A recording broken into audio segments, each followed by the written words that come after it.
This program is sponsored by Medical Arts Hearing Instruments, 52 West Street in Leominster, locally and authentically providing better hearing and quality of life since 1978. www.donotshout.com.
First, I'd like to introduce myself. My name is David Cormier, the Ward 3 Councilor, and I'm also the Chairman of the Finance Committee.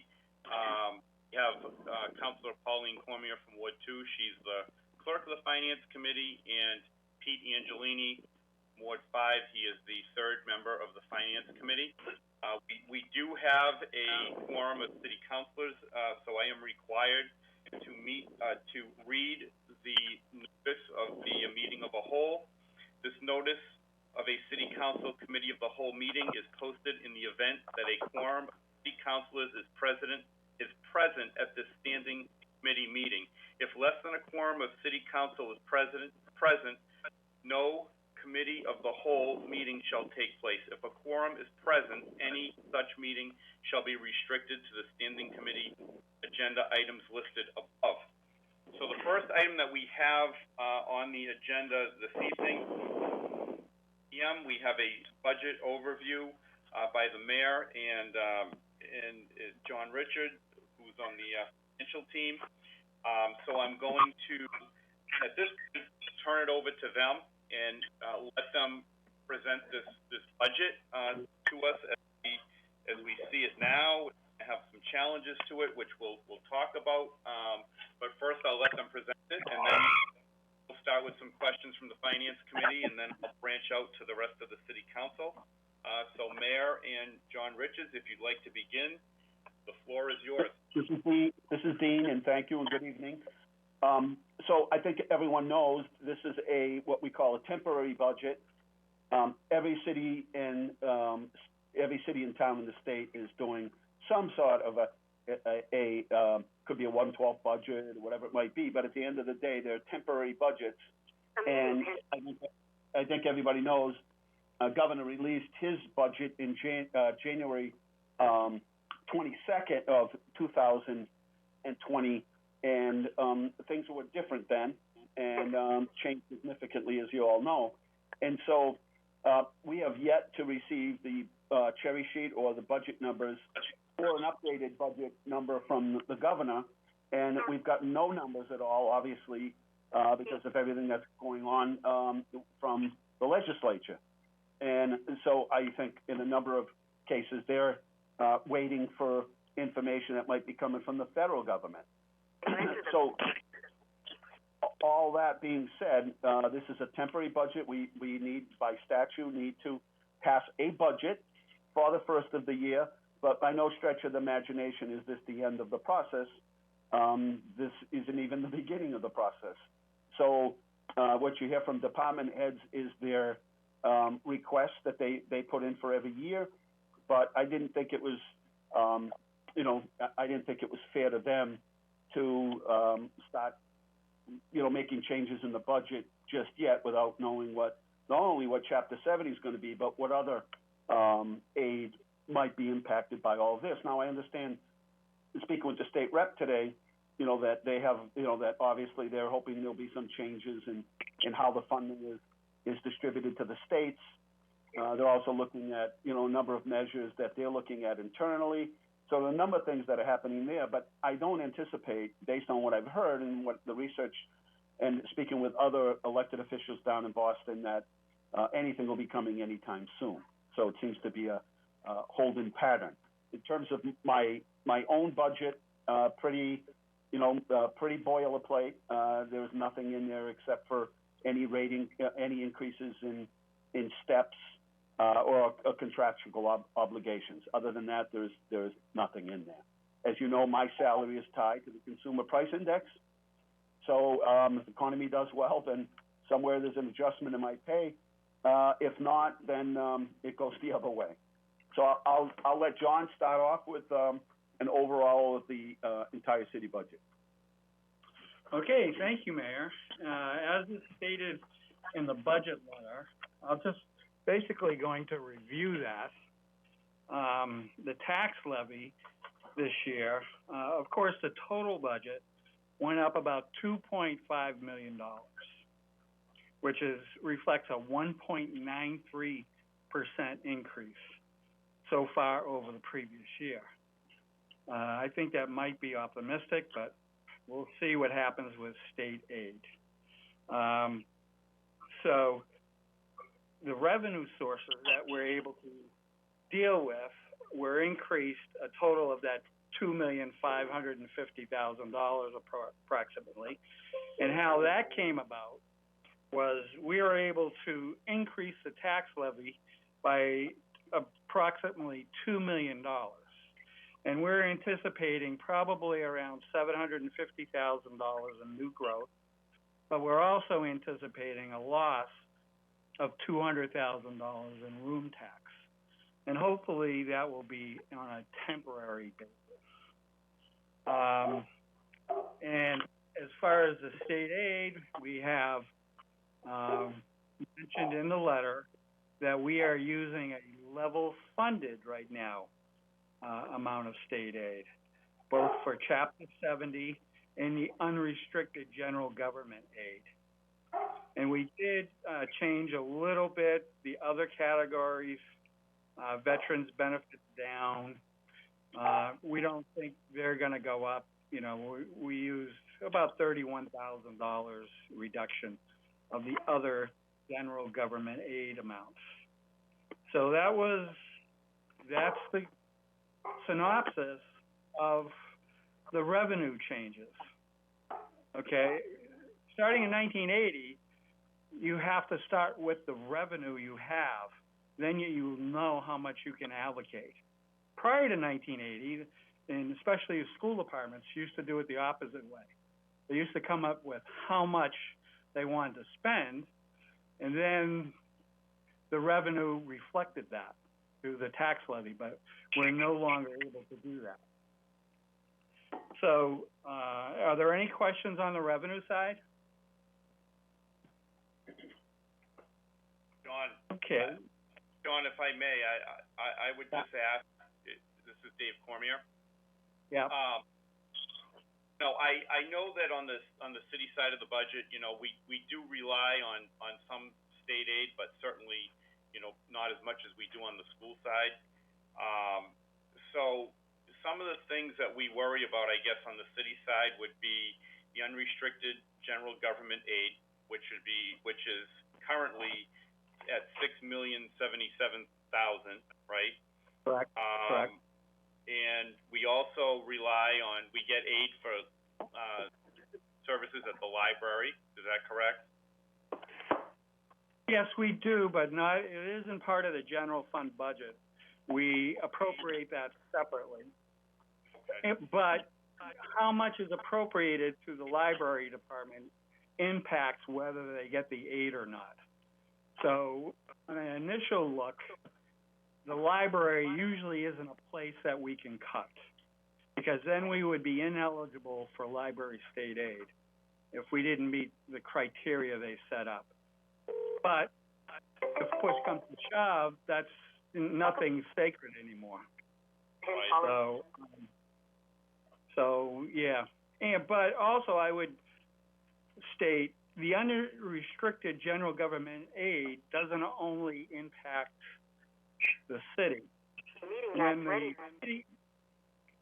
the city does receive more unrestricted general government aid, it does impact the schools. They get a percentage of that also. Okay, all right, that's good to know. And also, you know, it kind of falls under DPW, but it is aid from the government to, you know, from the state government to pave our roads is Chapter 90. That's also another concern. So with, you know, problems coming from the state, we could see less road pavement through Chapter 90 next year. That's always a possibility as well, too. Yeah, when we get the letter of credits, day we get it, we submit for the appropriation. So you'll know as soon as we know that amount. Okay. Yeah, so those, I think those are the things that, you know, sort of concern us when we hear what's going on with the state is, you know, all that revenue that we find that, you know, comes from, you know, from the state. So, yeah. So remember, I want to reiterate on the, especially on the Chapter 70 aid, being submitted as a level funded, which may or may not be optimistic. If there's an increase to that line item, of course, there'll be a supplemental appropriation. But if there's a decrease, there'll also be a submittal for the decrease. Now, I have no idea what's going to happen, but I'll remind you in 2008 and 9, we did get a reduction in Chapter 70, but there was an award from the federal government that helped to alleviate the cuts in Chapter 70. What's going to happen this year? You know, we'll see. so That's about it on the revenue side. I don't want to get too off track, and I want to let you finish. But if we have a just so that we are clear, if we have a reduction in this revenue, okay, and I don't want to get into all kinds of, you know, assumptions and, you know, all this stuff, but but I know people are going to ask, where do we stand with the stabilization account, and how does that come into play or not come into play, and why? If you can just explain that so that the public will understand. Well, okay. We are, as you know, we have approximately $20 million in stabilization funds. But what happens in the past recessions, and especially in the early 90s, is we make a good faith estimate of revenues, especially in the tax levy. And what happens is the revenues don't come in as we hoped, and which causes revenue deficits at the end of the day. And so we're still going to have a number of things that we have to purchase and be emergencies held. So the utilization of the stabilization fund is on the back end of budgets for revenue deficits. Not meant to be to replace cuts in permanent revenue sources. And as you know, it's a one-time, they're just one-time revenues. So that's what the intention is. And so the intention would not be to utilize the stabilization fund to balance a reoccurring budget. So in other words, you know, it could be very depleted. It could be depleted very fast. right. So in other words, because of the times that we're in with COVID-19 and, you know, a high unemployment rate, a lot of businesses that are not making any revenue themselves because they're shut down, people could be slow to be paying their local property tax, and the city will not be collecting that revenue as quickly as we need to so that we can spend it on local services. That's where we would have the stabilization offset some of these expenditures on the revenue side if the revenues collection is down. That's basically what we would use stabilization for at that point. Yes, and that's what has happened in the past. And there are also other issues that may be related with this scenario of what's happening right now, where you didn't have businesses open for 3 months. Right. How is that going to impact certain expense areas? I don't want to get into the specifics of that but you know, the city has exposure. Right. And we'll see what happens. You know, you had a mall that's worth a lot of money, that the value may be in question, for instance. Right. Absolutely. Okay. And, David, could I just jump in for a second? So Mass Taxpayers Foundation is predicting a shortfall from the state of about $6 billion. Along with that, they are suggesting that it's going to take 5 years to sort of do catch back up to where they were. And if that's the case, then again, that affects things down the road, and another reason to use your stabilization account wisely. Right, absolutely. Okay. Okay, Does any other members of finance have any questions on any of this so far? Well, I'm good so David, far. Councilor Angelini. Oh, go ahead, Councilor Angelini, you're on. Thank you. A question directed at Mr. Richard. So I just want to be clear because I've received calls of people suggesting that we use the stabilization fund on the front end of the budget. But obviously, what you're saying, and I think the fact that the $200,000 loss in the room tax may be a harbinger of things to come with other aspects of the revenue base. So if I just want to be perfectly clear and understand what you're saying. So if we're using a level funded number as a baseline of last year's state aid, if there's a deficiency in that aid, then the obligations that we're required to meet would be filled with the stabilization money at the back end of the budget. No, they will reduce. If Chapter 70 is reduced, the net school spending number will be reduced by the same amount. No, I understand that, but I'm saying that. But if the tax levy if we don't collect, then yes, it'll help in that area. So Peter, let's give it for instance. We actually had a scenario, right, in the early 90s where 5%, and now we're dealing with 10%. I'm sorry, 10%. We were 10% down on our revenue collections. Now the budget was under 100 million then. That's 10 million. 75 million. Yeah. Right. Well, yeah. So now your tax levy is double that. 75 million. Right. So you take 10% of that, and that's a significant bite in 1 year out of your levy capacity. So that's the buffer for when you're not making those collections on real estate taxes. Gotcha. And I think that's important for the public to understand when they see some of the budgets that may be a little bit light than what they had anticipated. All right. Thank you very much. I appreciate your explanation. I would also want to add, there are other elastic revenues that we fully expect are going to be reduced. Excise tax, investment income, there are quite a few. But because we relatively are very conservative on the revenue side, we don't think we have to at this point, further reduce, in good faith, those estimates and then further cutting budgets. But it will result in less free cash for equipment and emergency purposes. So we fully expect the free cash number to go down. So we're not you know, for instance, I know of a community near us that collected $1.1 million in room tax last year and estimated $1.05 million for this year's budget. Okay, that's trouble.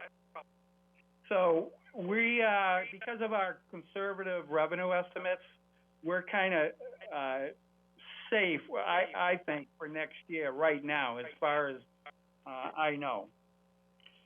And okay, so you understand our thinking even on the local receipt side. We know there's going to be elastic revenue decreases, but we think we're okay except for the room tax. Okay. We had to reduce that, and we matched it. We tried to match it with temporary $200,000 of temporary cuts in the budget that we fully expect will be restored as the hotel tax comes back. Okay. Okay. Okay. Now, Anybody else on the questions before we move on to another topic? okay. Okay, you're all set, John. Go ahead. Okay, on the expenditure side, as we mentioned, last year for direct next school spending for the schools, we gave them $72,322,964. This year, as you can see, we are appropriating $73,472,964, which is a difference of $1,150,000. That represents the local contribution requirement increase that the city is going to have. Now, as I stated before, the the budget went up 1.93, but the net school spending local contribution is going up 4% for the school department.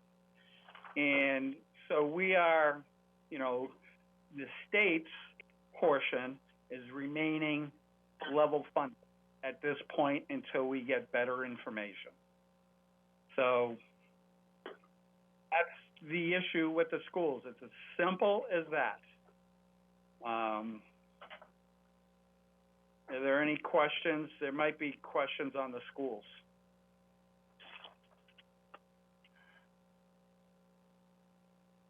Is there any questions?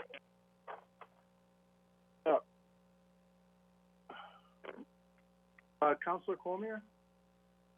Yes. John Dombrowski. I dialed in right when Mark passed the torch to you, so I don't know if Okay. attendance was taken or not. Okay. Is the comptroller going to be present during Wednesday's hearings or not? I would highly encourage him to. John, are you going to be able to be present Wednesday for that next budget hearing with the schools? Yes. Okay.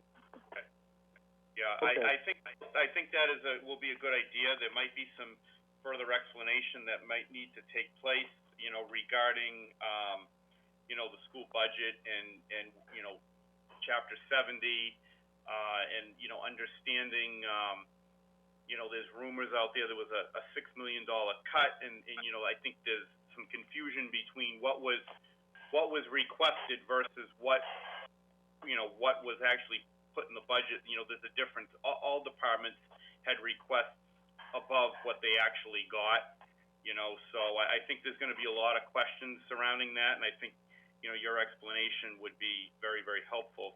So. Yeah, no, I appreciate that. You really did. Yeah, I have no problem. Okay. Glad to do it.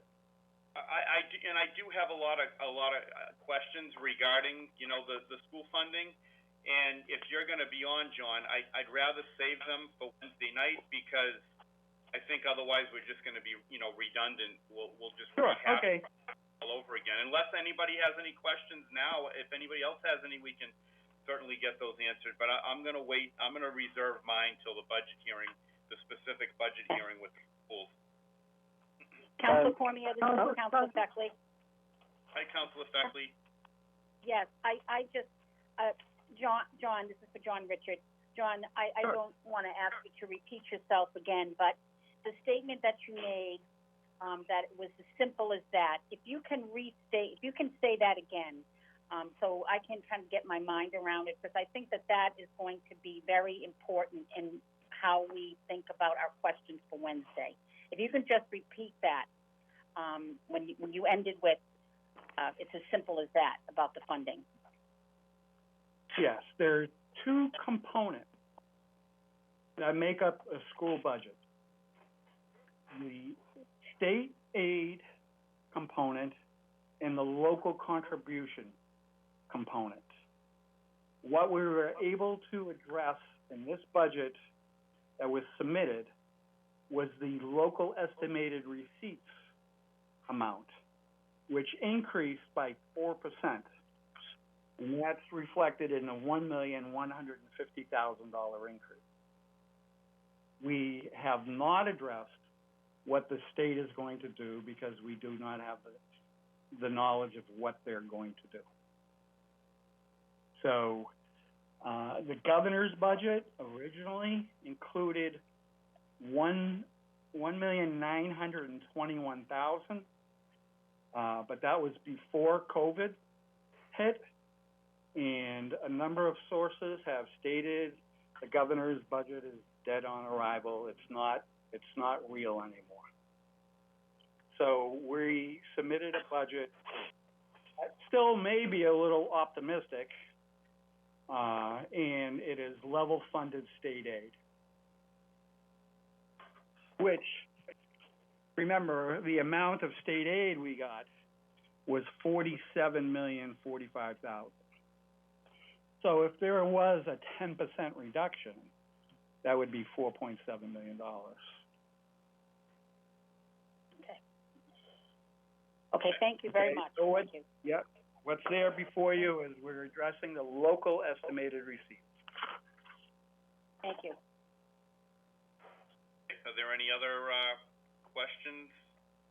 Councilor Cormier? Councilor Frida? Yes. Hi, John. Hello. Just quickly, is there anything else you're concerned about as far as revenue other than the mall? Is there any other big ticket item that's a concern?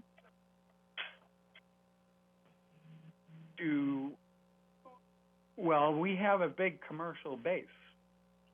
Right. Okay, so I don't want to get into the theoreticals or anything right here, but I do question, well, how is it going to be handled?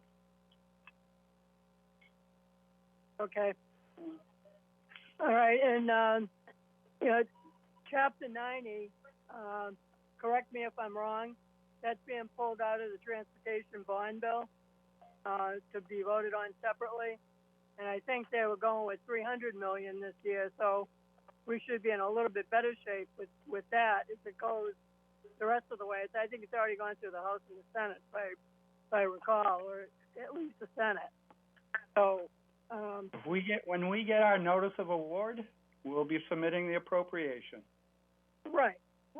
But I'm saying as far as local aid and trying to worry about what's coming down the pike, Chapter 90, I think, is a little bit ahead of the game for that regard. And I don't disagree with you with the stabilization and some of the items you're looking at, because I think the mayor would agree on the mass taxpayer as well. Everybody is concerned about 2021 more than they're worried about 2020, because there's really going to be nothing left by that time. Thank you. Are any other questions thus far? I have a question. Councilor Cormier? Yes. Who was that? Identify yourself. I think Councilor Bedanza and Councilor Angelini. Councilor Angelini can go first if that's okay. Councilor Angelini? No, I was in the queue. My question was answered. Thank you. No, that was me, actually. That was me, Councilor Dombrowski. Oh, sure. Good. Councilor Dombrowski, go ahead. Yeah, John, in the earlier part of your presentation, you were talking about anticipated losses of $200,000. Correct. Can you just Room tax. Can you just define what you mean by losses and how could that number grow? Is that possible? Could we have more losses than that? Yes. I guess that's Yeah. what I'm trying to get at. We didn't go down to zero, but we did reduce it by 200,000. Of course, room occupancy, the more they have, the better, will happen. And hopefully they're going to let people back into the hotels and we'll see what happens. Okay, so that number was solely tied to the hospital, the hotels? That's it. Okay. I wasn't sure what that was. Okay, thank you. No, yeah, we didn't have to. We did not reduce other local estimated receipts on a budget basis, even though we know they're going to go down. Many times, motor vehicle excise can go down 25%. People put off buying new vehicles, for instance. But because our estimates are low to begin with, I don't think we have to, at this point for this year coming, to reduce our estimates further, although we know it's going to result in less free cash. Okay, right. You covered that. I just misunderstood what you meant by losses. That's the 200,000 is directly related to room occupancy. Okay, thank you. Council President Bedanza? Thank you, Councilor Cormier. John, you talked a little bit earlier about the impact on commercial valuation as a result of the economic downturn. Have we made any adjustments in our overlay account to anticipate that? Not at this point. So we're carrying what we normally carry in the overlay account? Yes. Will that be something that will have to be re-examined in the future? Yes. Okay. Yep. We don't set the tax rate till December. Right. Okay, so there can be, we'll see what happens. And hopefully, I don't know what the direction is going to be from the Department of Revenue, on how all this is handled. So that's just one area of exposure. Right. Thank you, John. Okay, is there any other questions thus far? I think there's a couple councils we haven't heard from. Are they all set? Councilor Cormier, this is Councilor Shalafo Zephyr. Yes, you're on. I have a question for John. John, going back to the general government aid category, you mentioned that unrestricted general government aid of $6,077,376. The school department is part of that. Can you tell me historically, like how much in terms of a percentage of that the school department receives, and is it allocated to something specific? I'd have to research how it changes, but it becomes part of our revenue base. It's part of the municipal revenue growth factor. And so it's counted as, as the tax levy is and new growth is, it gets put in that pot of money, and the same allocation of other monies impacts the net school spending number. So as that number changes, the net school spending, the local contribution changes, and therefore the net school spending changes. So I'm just saying, if, for instance, and this isn't going to happen, but say if the whole $6 million was wiped out, it would also reduce our net school spending requirements for a portion of that.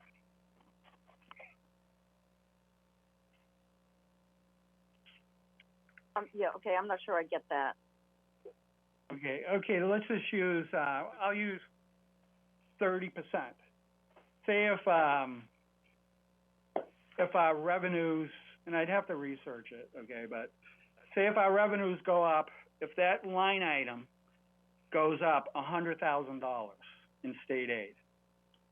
Yep. It doesn't mean just the city can spend that $100,000 the way it wants to. What happens is 30,000 of it will go towards the schools in their net school spending requirement, and then you'd have another 70,000 available. But it definitely impacts. They get a share of unrestricted general government aid. Is it a fixed percentage, John, or what's it based on annually? What's it historically been? Around 30, probably 30 to 40%.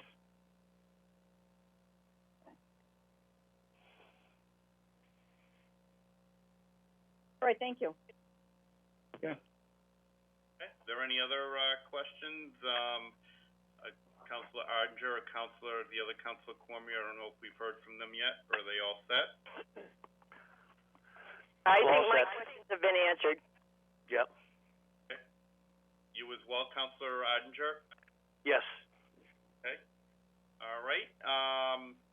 You can continue on if you have any more information. Sure. Yep. We can go into the expenditures. The highlight of the expenditure changes, other than the $1,150,000 to the schools, that represents the local estimated contribution. Now we also have in place already. It's the third year of 3-year contract negotiations finalized, and so the cost of $640,000 reflects 2.5% to 3% total cost increases for each of the contracts that are listed in the non-union employees. There are, as far as I know, there are no new positions. We actually probably underfunded a couple of them that are vacant, and we picture they're going to be vacant for a little bit, so we utilize that savings. Next is of course, our health insurance was increased by a pretty reasonable, in this day and age, 6%, which reflected $204,000 of cost. Our retirees insurance went up by $229,000. The pension contribution for 2021 went up $284,000. I don't want to get into the technical of that, but that was just because we haven't increased the appropriation in total, but one of the units dramatically lowered the number of the salary and wages that they pay, and therefore it redistributed some of the expense to the other units. And the unit that lowered their salary and wages was the housing authority. Also, property and liability and workers' comp was increased by $110,500 to complete the insurance areas. Highlights also were the LED street lighting within the city, of course, has been completed, but also during fiscal 20, we are paying off the loan that we took. So therefore, there was a couple $100,000 and more available for the MS4 compliance. So we reduced the street lighting account by that amount and put a similar amount in for MS4 compliance that we have to spend money on. So it didn't result in a net increase to the taxpayers. Also, we have a line item in the pension area that is going to repay the prepayment of the 2021 pension appropriation, the $1.65 million. So we just wanted to make sure you saw that. And so as we get more information, you'll hear it probably just as we hear it, we'll make adjustments to the budget. John, I just have a question regarding the prepayment of the pension we did. Yep. has the city, because it seems as though the market has turned around. I don't know how the funds specifically did that our pension funds are in. Has the city seen a return on that investment yet? Has the market turned around in those areas? We'll do a better analysis when it's all completed, but I know the first month that we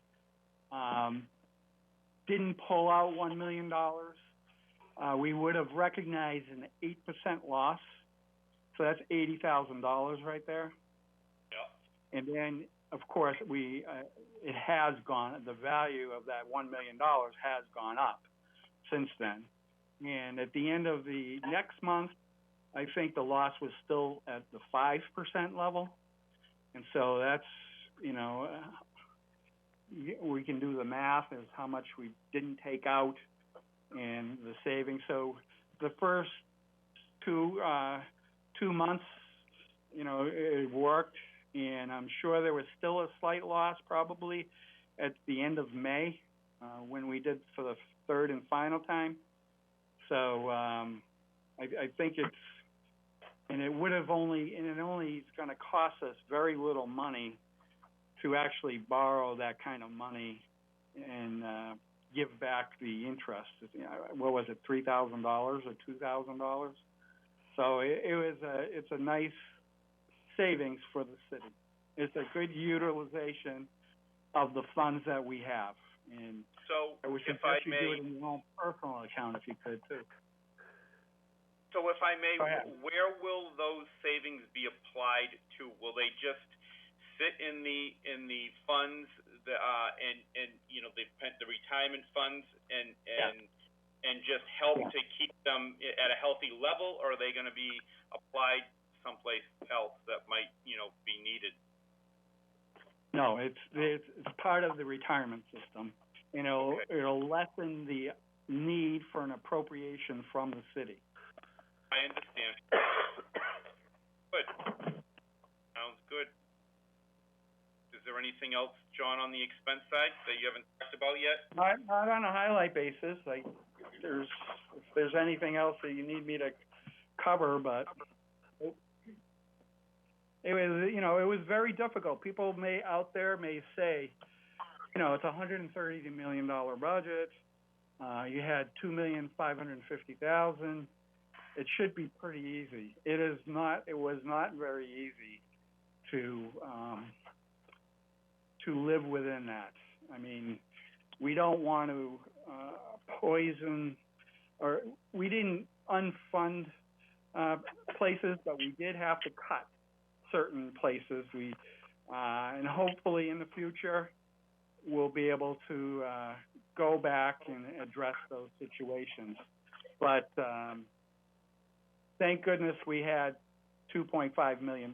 But again, we're still waiting to see what state aid brings. Right. So basically, in short, this budget that is sitting in front of us, it is a moving document, obviously, and this is very likely the best that it's going to get. It's only going to, it's not going to get better than what's here. It's probably only going to get worse as the numbers unfold from the state, in a nutshell. That's what they tell me. Does any other members of the finance committee have any other questions for the comptroller? No, thank you. Okay. Councilor Bellini? No, I'd like to just say, Mr. Chairman, that I think Mr. Richard should be applauded for his efforts. I mean, everybody's a hero when the economy's going strong and we've got 5 or 6% GDP growth. But it's times like these when your efforts, to be conservative, come in handy. So I just want to thank you for your approach you've had over the past decade or so. Thank you very much. Thank you for that. Could I just add something real quick? Councilor Bedanza? Yes. Oh, that's not me. Oh, Oh, it's me. I'm sorry. Dean. Identify yourself. No, it's Dean. Oh, Dean, sorry. I was just going to say, I think year after year, as you talk to the department heads, as they do their budget review, what you'll learn, and I think the atmosphere here pretty much at City Hall is, we don't take on new positions, and what we do is absorb them.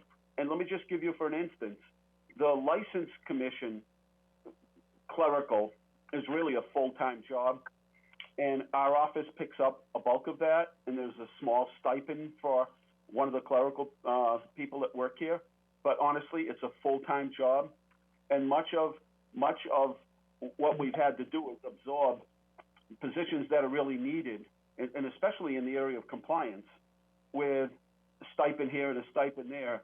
And I think what you'll find is open positions throughout all of the departments, because they all understand that we don't always have all of the money, but long term. And remember, what our job is to communicate to the city council best practices and all of the information that we know based on the information that we have today. And obviously things change, but the information that John's sharing with you today is really not just for fiscal year 2021, but looking down the road. And where cities get in trouble is look for that quick fix.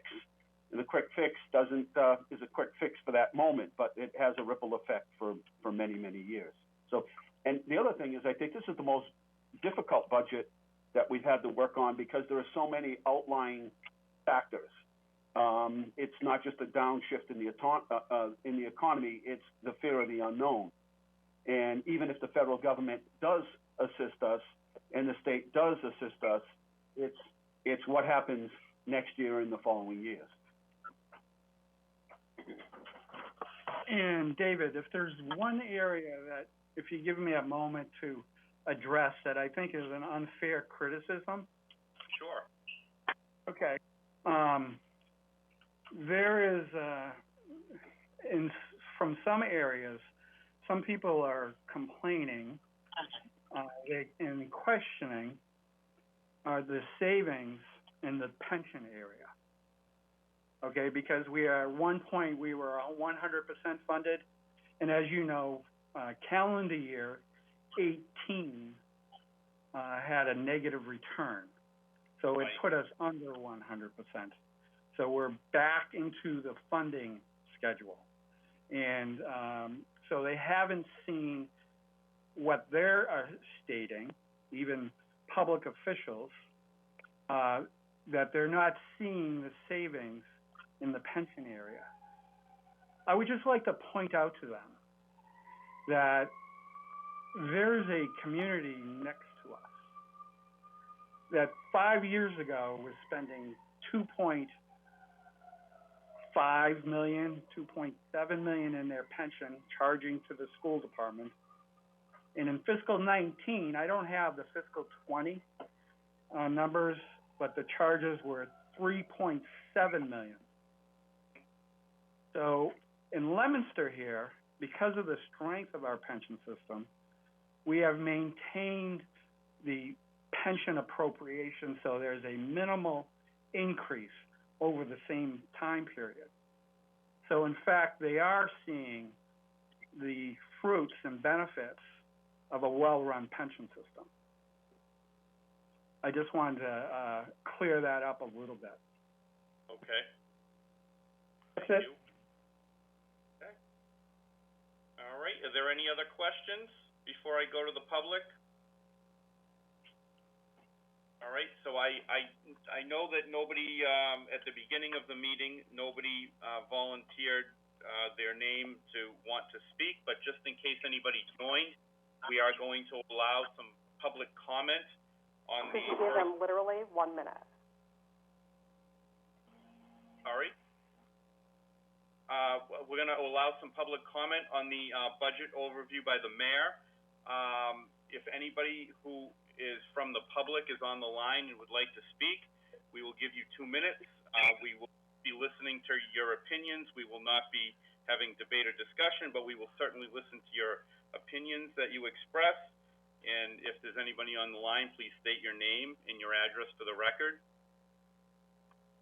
Once again, is there anybody from the public that would like to speak on the budget overview by the mayor portion of this hearing. And for the third time, is there anybody from the public that would like to speak? Seeing none, that portion is closed. If there's no other further comments or discussions, we will move on to the 6:15 meeting of the Department of Public. And we'll see you Thursday night, John, and maybe the mayor too. Will you be here as well, Mayor? Thursday night? We will be here, and we'll probably have the whole finance team for you on Wednesday. Wednesday night, sorry. Yeah, okay, sounds good. Thank you very, very much. All right, we are now going to have the 6:15 meeting. We're running behind, which was expected, of the Department of Public Works. I believe we have Ray Racine, the Department of Public Works Director, as well as Roger Brooks, who seems to keep coming out of retirement for water and sewer, which we appreciate, for semi-retirement, on the line. And we are going to discuss line items 766 to 967, as well as 718 to 751, which includes the forestry department as well. This also includes the water and sewer, as well as the cemetery. So Ray has a very big department that he manages. And Ray, if you are on the line and you'd like to begin, the floor is yours. I guess I'd like to start by saying that we understand the situation, the budget that's going on now, and quite honestly, live within our means. If we need to make adjustments, and those adjustments can be made, we will gladly work with that. And just back it up a little bit, our department has worked every day since this whole situation started. So we haven't missed a beat. We haven't missed out on anything. We're actually right on schedule for a bunch of things that we wanted to accomplish this year.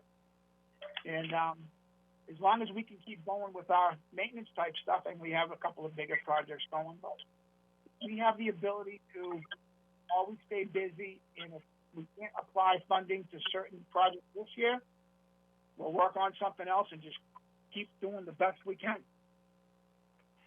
That being said, we do have a large department, and like I said, I'm so proud of our guys that showed up every day for the last 3 or 4 months. We're one of the only DPWs in Massachusetts that didn't alternate days or skip time, and we were here every day. And, we're really on track to have a really productive year. And if anybody has specific questions on any line items, I'd be glad to try to address them. But I mean, I see what's in front of us. I see what the numbers are, and we'll come up with the best way we can to make it work. So thank you very much, Ray, for all your hard work, and while everybody works under your supervision, it doesn't go unnoticed. We see it in our wards. We see it across the city. The road repairs, the day-to-day maintenance. And it makes a big difference. That's the stuff that people really see, and that's the stuff that, just has an effect on people, so we appreciate all your hard work. And certainly, just looking through your budget, there's certainly nothing, extremely exciting about it. It is going to be, a tight year. As you stated, you're going to be able to, work within your means and work with what you have. Hopefully it'll be a mild winter that will help out with our snow and ice account. But I do have a couple of questions that I'll start out with, Ray. So one of the biggest things in your budget is the fact that the fact that the city has taken care of the payments with the LED lights, which have saved us a significant amount of money. That was definitely a very good investment for the city. If you look in the budget, you will see that the MS4 compliance, which is for stormwater, you have been the benefactor, that item has been the benefactor of the savings on the street lighting. Do you want to talk about that a little bit and what you plan on, accomplishing, in that regard? I believe that project, you'll see it funded, if I'm not mistaken, is line item 898. It was not there in 2019 or 2020, but it was requested in 2021 and will be funded. If you'd like to talk about that a little bit, Ray? That's another state mandate for if we find any contamination in our drain water. We are mandated now. We have over 400 outfalls where we drain a drainage system into a brook or stream or wetlands that must be tested. It's a huge undertaking, and if we do find the problem, we have to backtrack and try to eliminate it. So this will be the second or third year that we're approaching this, and this is the first year we actually had some funding where we could probably get some help in this testing situation. And also we can spin this into some of that corrugated pipe repair that I've been consistently telling you about, which I don't know if any of you have seen it. We've just recently paved Willard Street, and the paving, the grinding machine stirred up the pipe and it caved in on us. Luckily, it was just the level, of course, of pavement, so we repaired that. But those are the situations that we need to eliminate in the city, and we will be very aggressive on that, along with catch basins that are caving in that we used to just patch up with a brick or two. Now we replace them and don't go back again. So we have a lot of big plans to take that part of our environment to a new level, and that's what we're hoping to do. Yeah, I've certainly seen Willard Street, and it's several years overdue, but I am very grateful that it's finally being paved, and looks like it, or at least it was appeared that it was widened just slightly, or maybe pushed back where it should have been. It looks great, and that's much appreciated. There's a couple other things that I have on my mind. The cemetery, there's new columbariums going in. I think that you've presented this to us before and told us that you guys were looking into it. I think there's an appropriation on our agenda for it as well. And so that's should bring in some revenue to that department as well, Ray, when you sell those niches, and what was the cost to the city on those, and what are we going to get for a return? Do you have any idea? Yeah, we'll probably at least double our money, because I can't, these things are in, we asked for another appropriation because we didn't try to bite off things at once. So the first phase of the project, it's going to be halfway completed, and I don't know if anybody's seen it, but it really is impressive looking. And we have actually 4 more sets of niches that have to go in, and it's like a 16-week period to order them, so that's why we want to keep this thing moving. There's some brick pavers, patio pavers in there in a circular formation that you can approach these things, and I'm telling you, you should stop by and take a look. It really is a nice looking thing, and the interest is overwhelming. I'm surprised. Yeah, they might sell out pretty fast, and I have been down to see it. I've seen it when they first dug the ground. I happened to drive in there, and I've seen it come along, and it looks very nice. And I think the important thing as well is it may very well save us some ground space, in the future, so people will resort to that instead of using an area of the ground that somebody else might want a full burial, which is good, because space is going to be at a premium in there probably, I'd say, within the next decade or so. So they do look beautiful. They look very good. It really came out better than I anticipated. I'm sorry? It came out better than we had anticipated. Yeah, they do. They look very, very nice. There's a couple of other things that come to mind, and then I'm going to move on to the other members of the committee. Obviously, during COVID-19, a lot of people are doing a lot of things around their homes, which and I'm one of them, include taking extra care of the lawn, making sure that nice and green and there's no weeds, and watering it, and at the same time, it's been a little dry and it's only June. So, I'm thinking about our water and sewer receipts. Obviously, we're going to be selling a lot of units of water, I'm thinking, if things continue the way they are. But on the flip side, I'm worried that, we might run into problems later this summer. So, how are we looking, for water, and can we, do you think we're going to be able to keep on selling those units and keep our receipts up, and then, replenish very quickly as we usually do? So can you just talk a little bit about the water and sewer receipts and what your estimates are based on, how you think the summer is going to go and what people are going to decide to do as far as watering and things like that? I can briefly touch on that. Roger, you on the line? Yeah, I'm listening. So right now is a perfect opportunity for us because we have plenty of water, and with it being a little dry, if people water their lawns, which I'm pretty sure they are, I mean, we're in good shape. If we don't get substantial amounts of rain, obviously we'll have to make a move towards some even odd watering or something. But for right now, we're good. And as far as the receipts, I believe we are down a bit, which I think Roger can elaborate on because he has that information with him.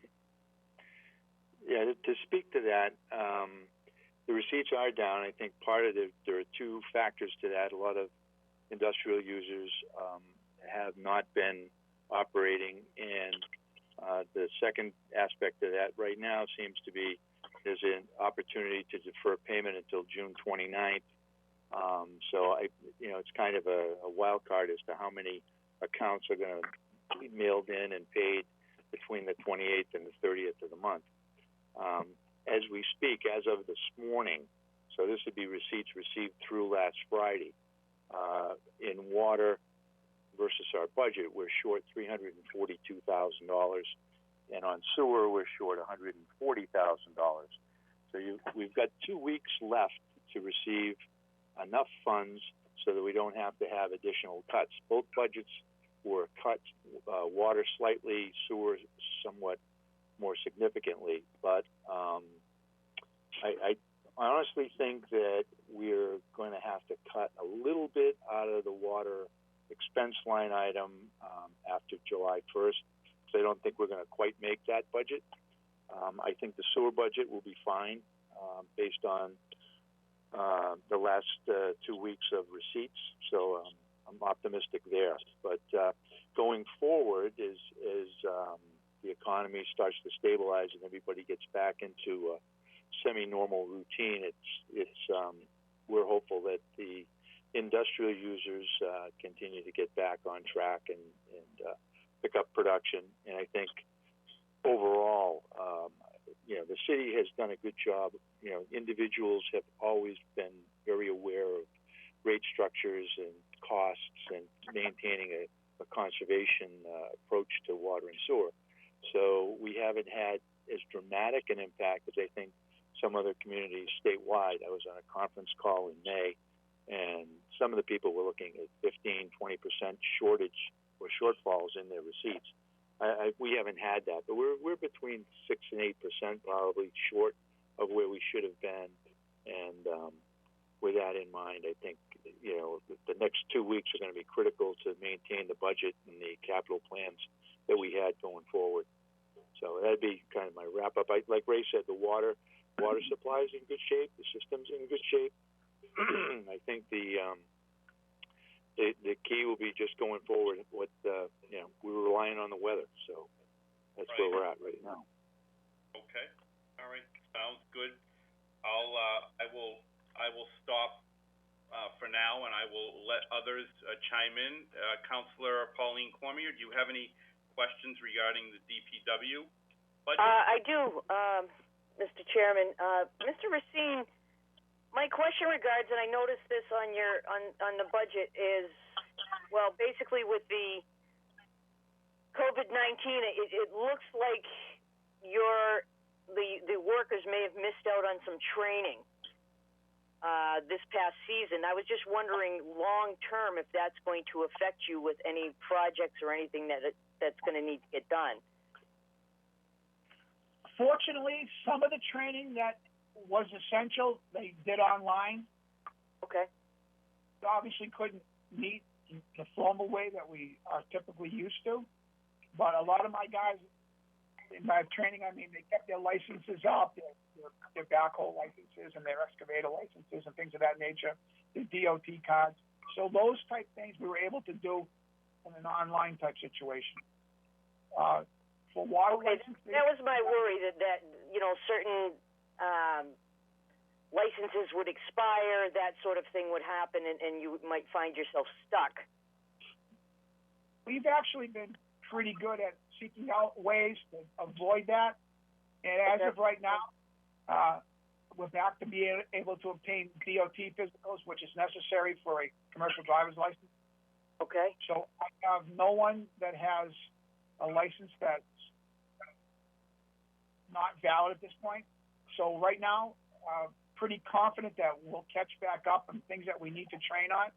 And we also do some OSHA in-house training too. We have a person here who's very good at it, and we have weekly early morning meetings where we discuss different situations on the safety part of it. So, like I said, even during COVID, we really haven't missed a beat here. The guys have done an outstanding job being scared and unsure of how things were going, but very proud of them. Mr. Racine, we thank you as a whole and on behalf of the city. We see you guys out there every day, and we appreciate all that you do. Thank you. Thank you very much. I appreciate that. Councilor Angelini, do you have any questions on the DPW portion of the budget? I do, Mr. Chairman. Thank you. Good evening, Mr. Racine, and let me begin by saying it's refreshing to hear department head with your attitude. So you're going to make do with what you have. We certainly appreciate that, and we understand the need. I know that you, Mr. Brooks, in the past have taken advantage of the National Grid Energy Efficiency Program that provides cost savings for years and years. The dividends continue to pay. They're not reflected in your budget because they're savings, but do you guys plan on continuing with that program? Do you have the availability to participate in that program this year? I'll speak. I'll speak to that, Councilor. Over the last few years, we've been fortunate in a couple of areas. We've had the Green Communities certification that we got, and we've been able to do things like change out the boilers at City Hall. We did, trying to think of a couple of the other projects as far as weatherization projects, light ballast replacements, and LED installations. This past year, we're just finishing at the wastewater plant with the interior of the process building, replacing all of the lighting in there. So we've worked with National Grid on that, and then as part of this ongoing sewer project, we're going to have the aeration and clarification systems at the wastewater plant evaluated by an independent consultant that National Grid uses, and then we will get a rebate on that as well. So we've actually done quite a bit. We did the DPW building last year and a half ago. Gordy had coordinated that project, and so we've seen some. I think one of the things that we've done over the years is we've got some solar contracts. Some of the electricity bills are less than what they were. We actually took back in the last contract with Veolia, we took back the responsibility of electrical because our credits run 20 to 25% depending on the contract, and Veolia couldn't take advantage of that, so it would just accrue a credit. So this way, the city winds up benefiting by not having to pay quite as much for electrical services from National Grid to operate all of our plants. So those have been ongoing for a while. I also think the LED project that went well was converted over to, the money saved was converted into a project that doesn't have any state reimbursement. What I don't think Ray highlighted enough was the fact that the OSHA regulations, the MS4 regulations, and the sanitation and drainage piece all are federal regulations that don't come with any financial assistance whatsoever. And that the city has to pick that up, and we've done it by saving money. So it's been a good process, and we've done, I think, a good job with it to keep the cost down and save the taxpayers funding. That's terrific, and we certainly appreciate your innovative approach, and those are the kind of things that people don't see and not reflected in the budget, but they go a long way. So you get more out of what you have. So we applaud you for that, and that would be my only question, Mr. Chairman. Thank you, gentlemen. Peter, one other thing, this is Ray, that I'd like to add is we had all these old pumping stations and pump houses, and we've changed every old pump to a variable drive pump now, which uses tremendous less energy. So we've changed every one of those old pumping station buildings over to, they're all very modern now and use a hell of a lot less energy than those big pumps used to. No, those VFDs are extremely efficient, and I'm delighted to hear that as well. So keep up the good work, gentlemen. Thank you very much. Welcome. Thank you. Okay, thank you, Councilor Angelini. I guess I'll go right around as if we were sitting in the room. I think the only person on my side that hasn't spoke yet is Councilor Ardinger. Do you have any questions or comments, Councilor Ardinger, on the DPW? I'm just, I look at this budget, I'm sitting here and saying, how in the world does he do it all? It's really impressive. So thank you, Mr. Racine. We say that a lot ourselves. Yeah, okay. Good. Okay. Thank you, Councilor Ardinger. Councilor Feckley, do you have any questions or comments on the DPW? I do. Certainly, I want to follow, the thoughts of the other councilors who've spoken to say thank you to Mr. Racine and Mr. Brooks for all their hard work. Ray knows I'm a big fan. I've seen the trucks all over, even those first scary weeks. I saw those trucks up and down Eastern Avenue, all day long. So I appreciate all of those efforts. But Ray, I do want the public to know that you're level funded this year for expenses, $80,000 less than you asked for. But you started the conversation indicating that you'll do with what you have, and we know you will. And in these trying times, I guess that's all we all can do. So we really appreciate that. But I wanted the public to know that that's how much you are not going to get over what you asked for. I have a question. Yes. Go ahead, Ray. Some line items we took some pretty good hits, but like I say, we can adjust on the fly. We do it all the time. We've been here a long time, and we'll make it work, whatever we got to do. Right. And that's a good feeling that everybody knows that you will. So the other question I wanted to ask you, and I ask you this every year, how many employees do you have, Ray? The union side of the guys on the street is 38. Okay. So you're about even, right? We're about even. We're for a city this size, we're very lean, but we have really good guys, and luckily we were able to bring in the last 4 or 5 guys that we brought in.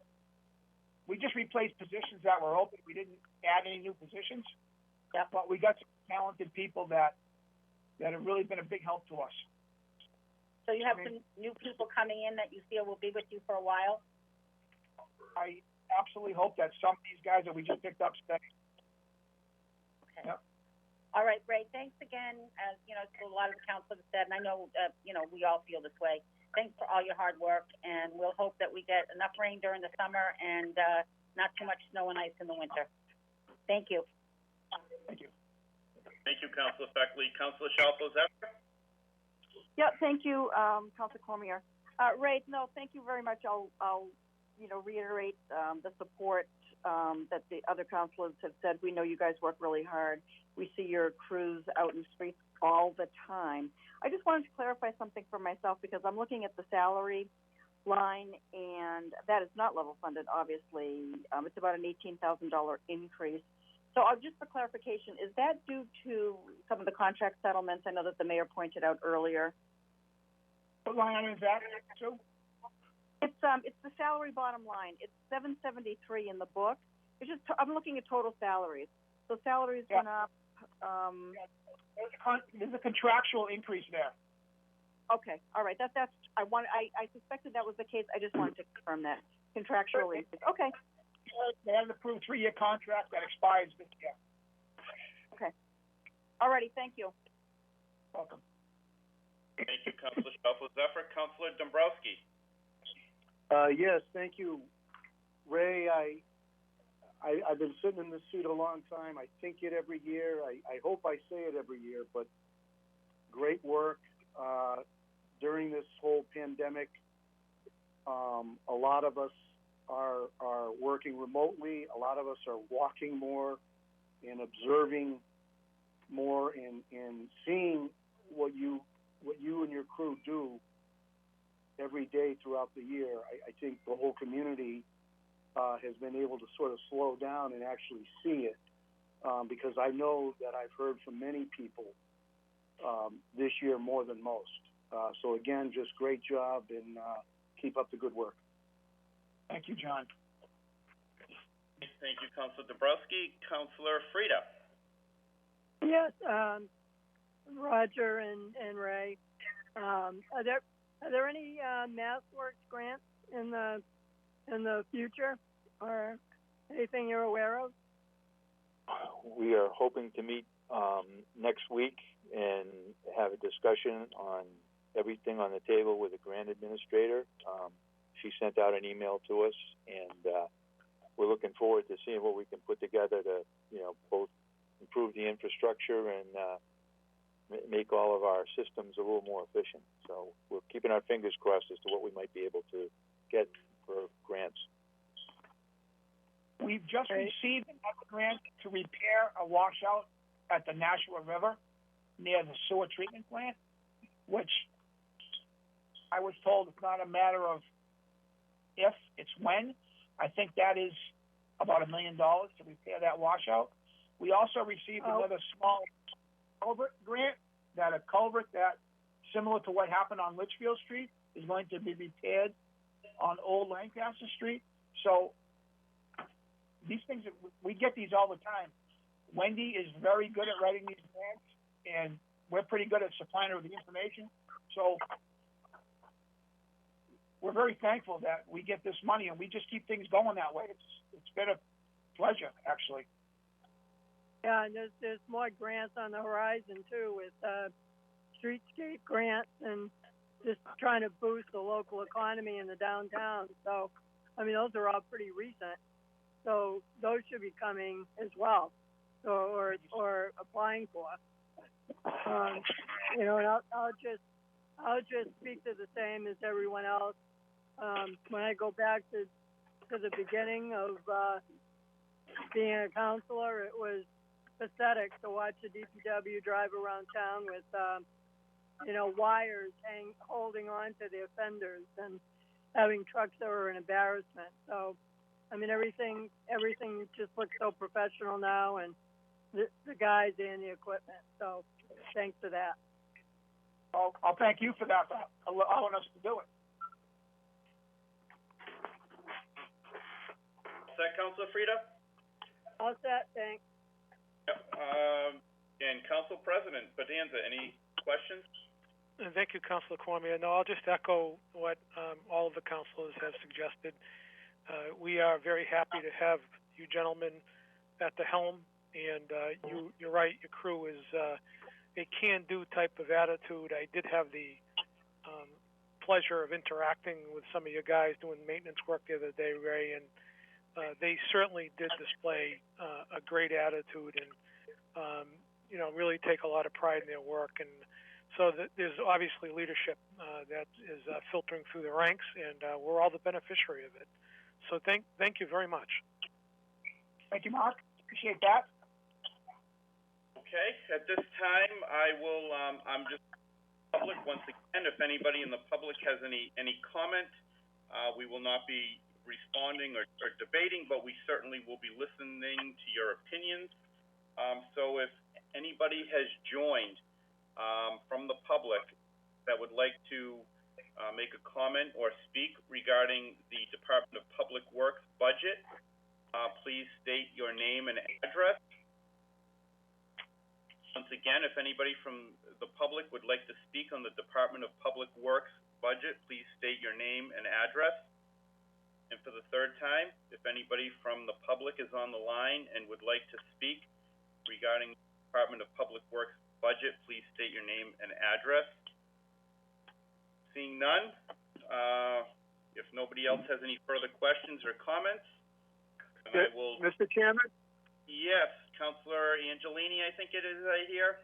It is. I just wanted one last comment, if I may. Sure. To Mr. Racine and Mr. Brooks. I'm sure you're as grateful as I am that we're not asking you to repair sewer laterals under the circumstances, the budgetary constraints that you are experiencing now. I will thank you for that. Thank you. That's it, Mr. Chairman. Thank you. Thank you very much. And if no other questions or comments, thank you, gentlemen, very much for your time. We appreciate it. Good luck out there and stay safe.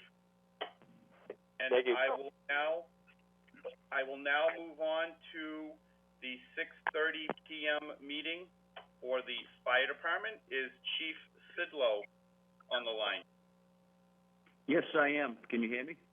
I can, Chief. Good evening. Is there anybody else joining you this evening from the department, or are you going to be solo? I'm solo. Okay. Thank you very much, Chief, for being here.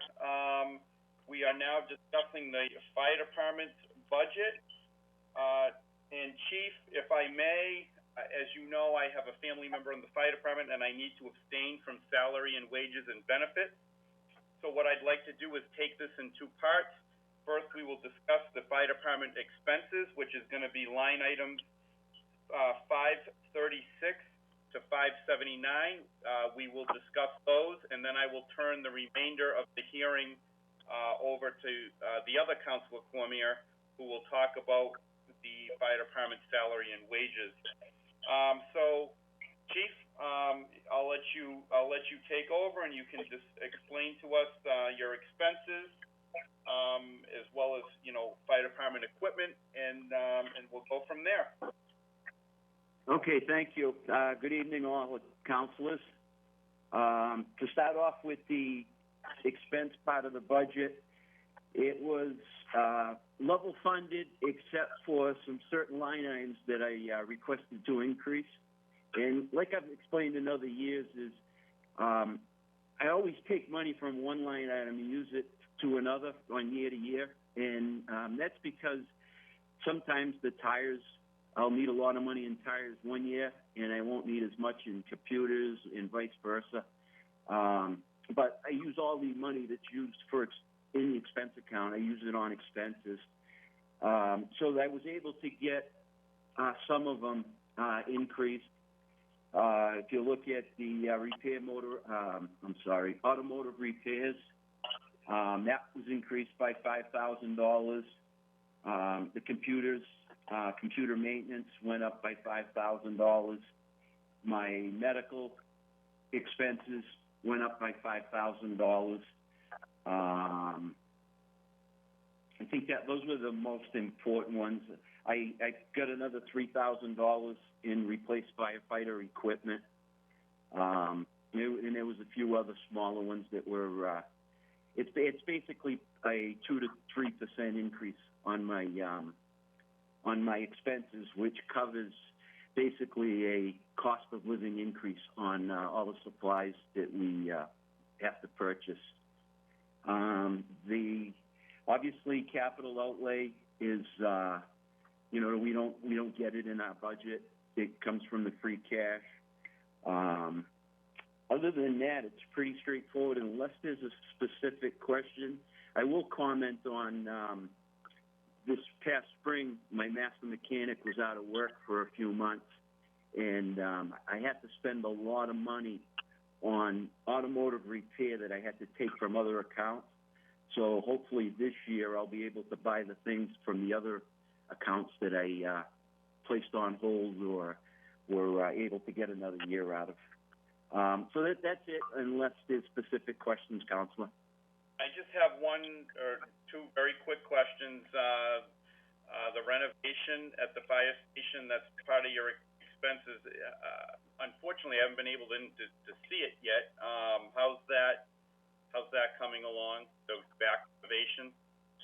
Yeah, so we actually have two projects going on, two large projects. So the rear, well, I call it the rear deck, but it was removing the old condemned platform, digging it out and putting in a new rear entrance that came out awesome.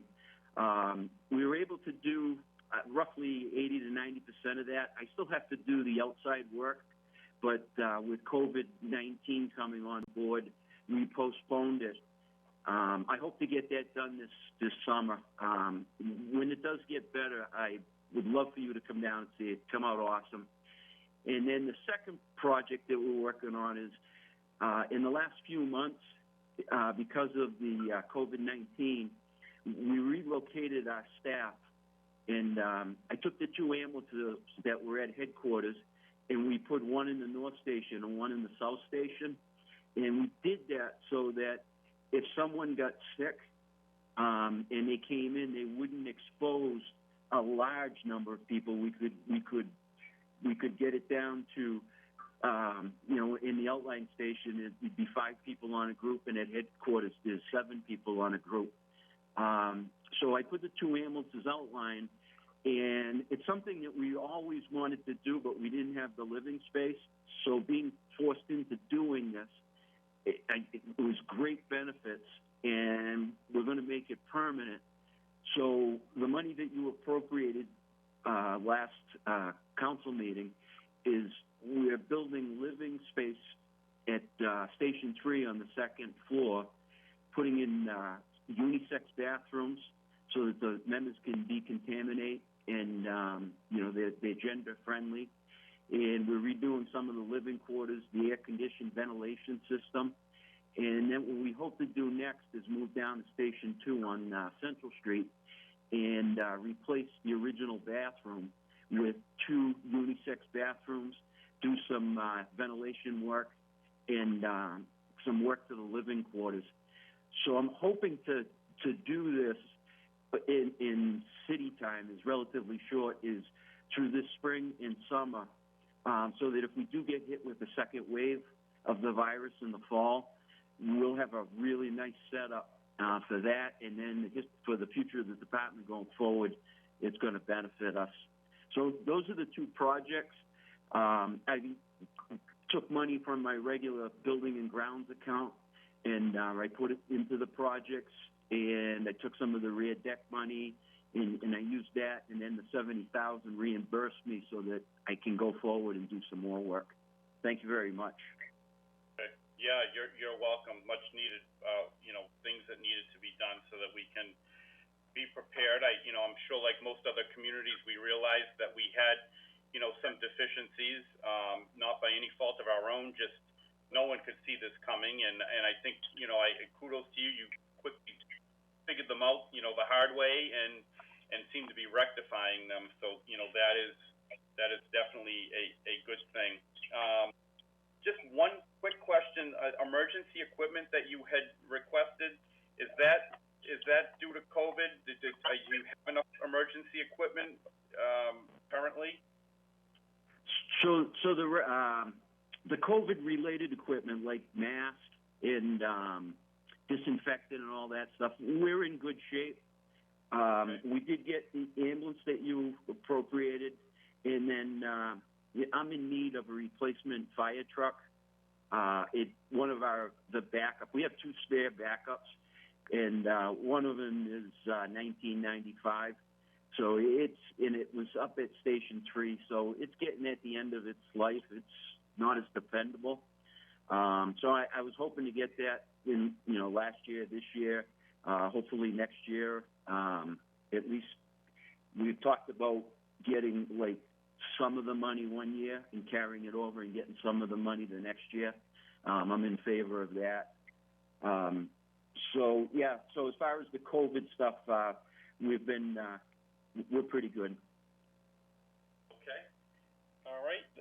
That certainly, is all that I have, on the expense side. And rather, especially since we're, doing a meeting like this, rather than go around twice and ask questions on, two different times for two different items for the same department, I'm going to turn it over to Councilor Cormier now, and she can talk about the salary and wages side, and then we'll just go around once for any questions for the whole department. So, Councilor Cormier, if you want to take over.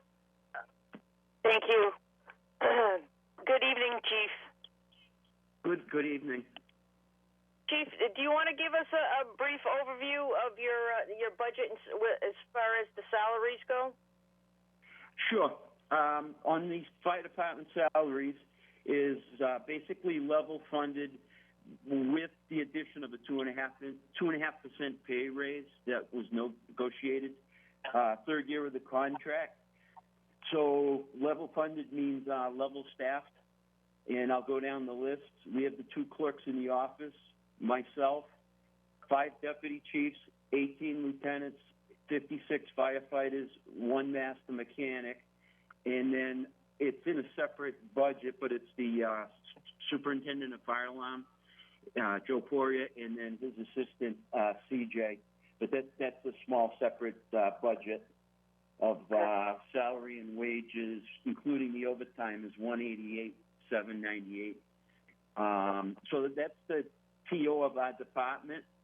I am in huge need of a training officer and an information technology person. It'd be 2 separate. I have been over the past couple of years to be clever, not clever, but be able to work out within the department of moving some people around and then backfilling on overtime. But I'm running into problems with one of those positions right now. The information technology is just enormous that I need to maintain with myself in the police department, and I'm looking for a different solution. And then I requested 4 additional firefighters. We use a lot of overtime instead of hiring new employees, and it's just the old argument is it's as cheap, if not cheaper, to do it on overtime than personnel. But I'm having a hard time hiring overtime, and it's a grind day in and day out to make sure all the shifts are covered.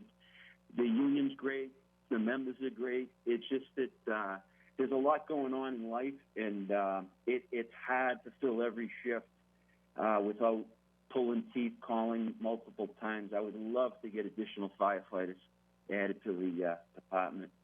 That's pretty much it on the budget side. The overtime is gone up 2.5%, but we do come back for a request. But this year it's going to be lower than the previous year when we're all said and done, and that's due to, because of COVID-19, none of the members took, well, I shouldn't say none, but very few took vacation time, and very few called out sick unless it was COVID-related. So there was a savings there. I'm expecting an uptick in the summer and the fall because there's unused vacation that they're going to have to use. So next year's overtime may be an increase, but it's because it was decreased this year. Okay. So the 4 additional firefighters that you're asking for, that's in addition to a training officer and an information technology person, correct? That's correct. That's 6. Okay. Six bodies. Okay. I don't believe I have any questions. I can send it back over to Councilor David Cormier if you want to go on with any questions or open it up to other councilors. I'll just, at this point, I'll go around to the 3rd member, Councilor Angelini. Do you have any questions regarding the fire department? I do, Mr. Chairman. Thank you. Good evening, Chief Sidlow. Good evening, Councilor. You know, at our last meeting, there was some debate about the contamination unit and the remodeling that's going on, and the question was raised whether some of that funding is reimbursable under COVID granting. So could you, correct. could you fill us in on that a little bit? Sure. So I've been working with Wendy in the mayor's office, and so what we're doing is everything we spent, we're keeping track of, we're keeping a record, and we're including that as part of the COVID reimbursement from the federal government, and definitely a big portion of this remodeling was because of having to keep the members 6 feet apart, having proper ventilation so that we could pump in fresh air and then take out any stale or contaminated air. The unisex bathrooms, I call them unisex bathrooms, but basically it's where one person can really disinfect and take their clothes off properly, and we bought washing machines through union safety money to wash the clothes here so we don't bring it home and contaminate family members. So we did compile that whole list. We've given it to Wendy, and it's part of the CARES Act. She had to give an estimate of what the city spent, and that's been included, and if she needs any further documentation or written statements, I'll be glad to give them to her. That's terrific. And during these remodeling projects, are you updating or upgrading to more energy efficient lighting as well, like they have at DPW? Are you utilizing any of those programs? Well, we're definitely putting in, low energy devices, and the HVAC is low energy. We have updated the stations through National Grid over the past years. We replaced the fluorescent lights with LEDs.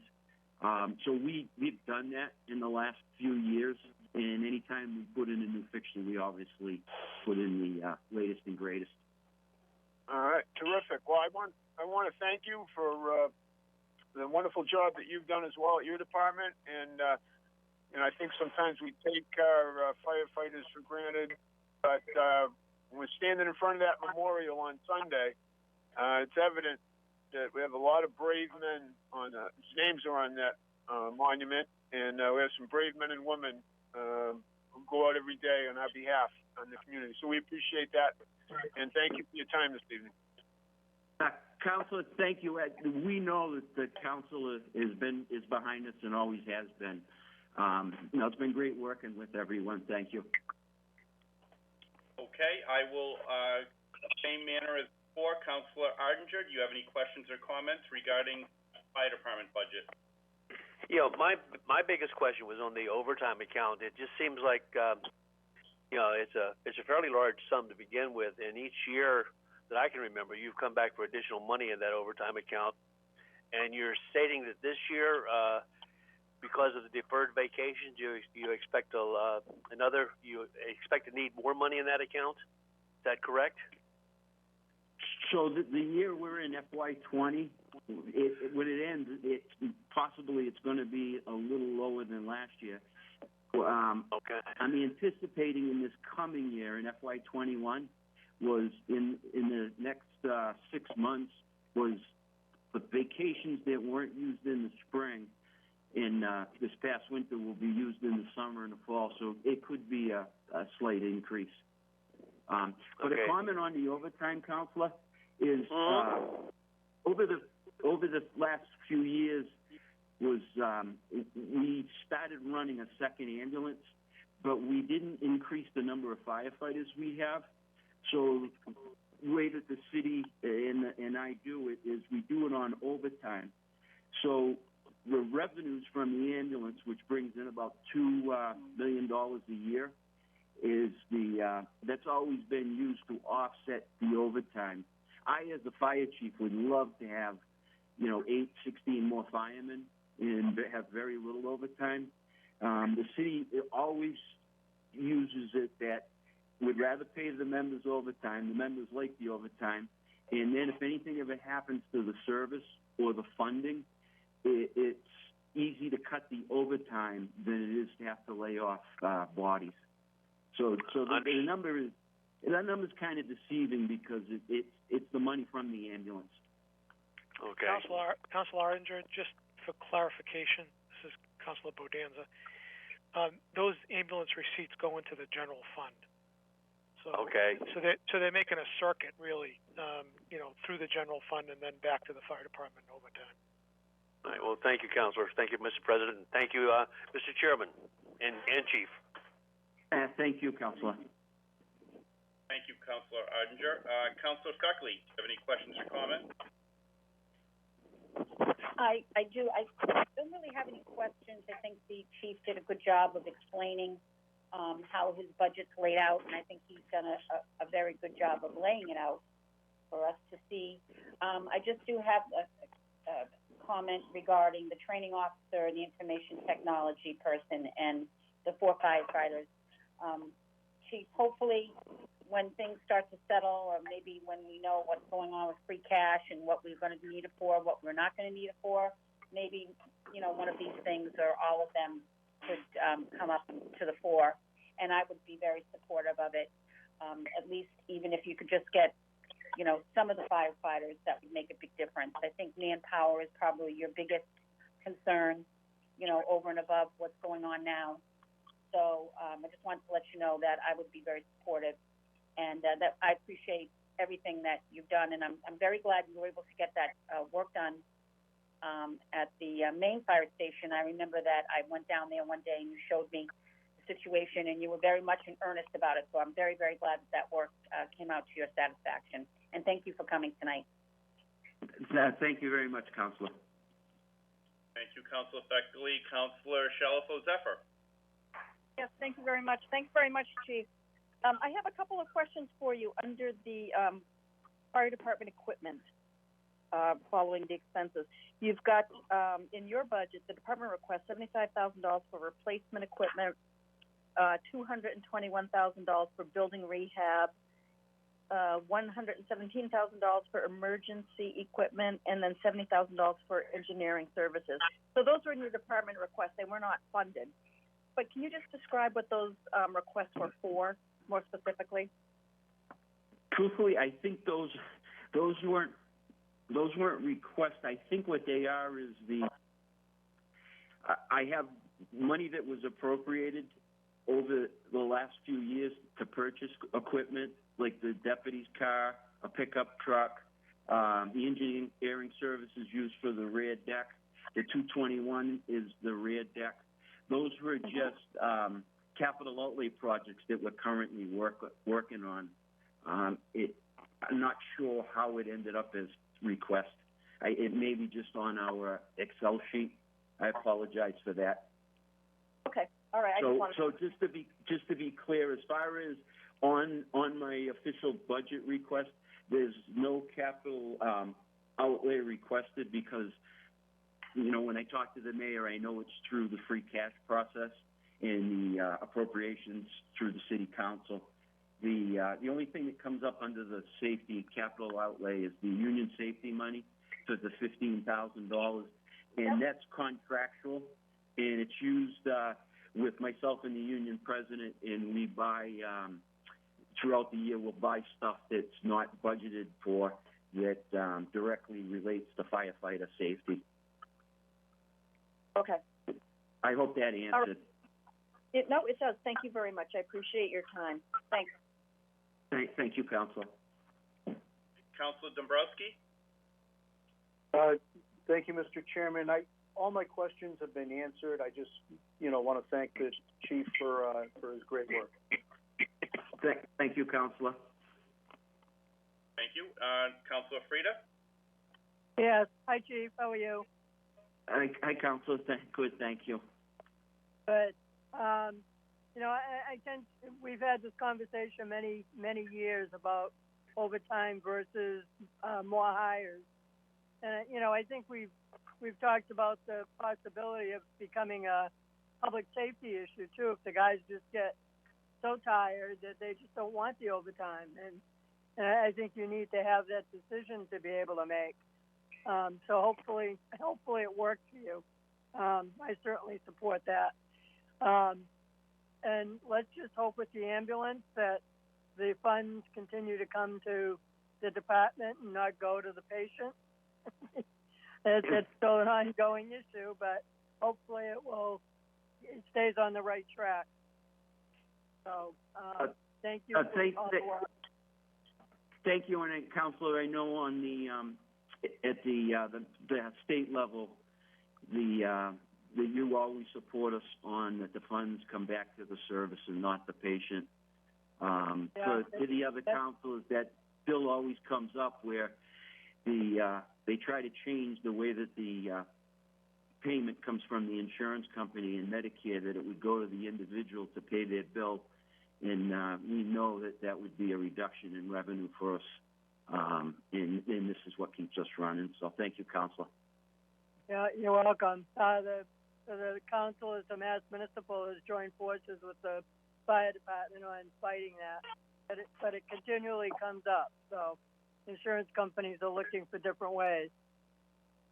Yeah. Thank you. I'm done. Thank you. Thank you. Thank you, Councilor Frida. And last but not least, Council President, any questions or comments for the Fire Chief?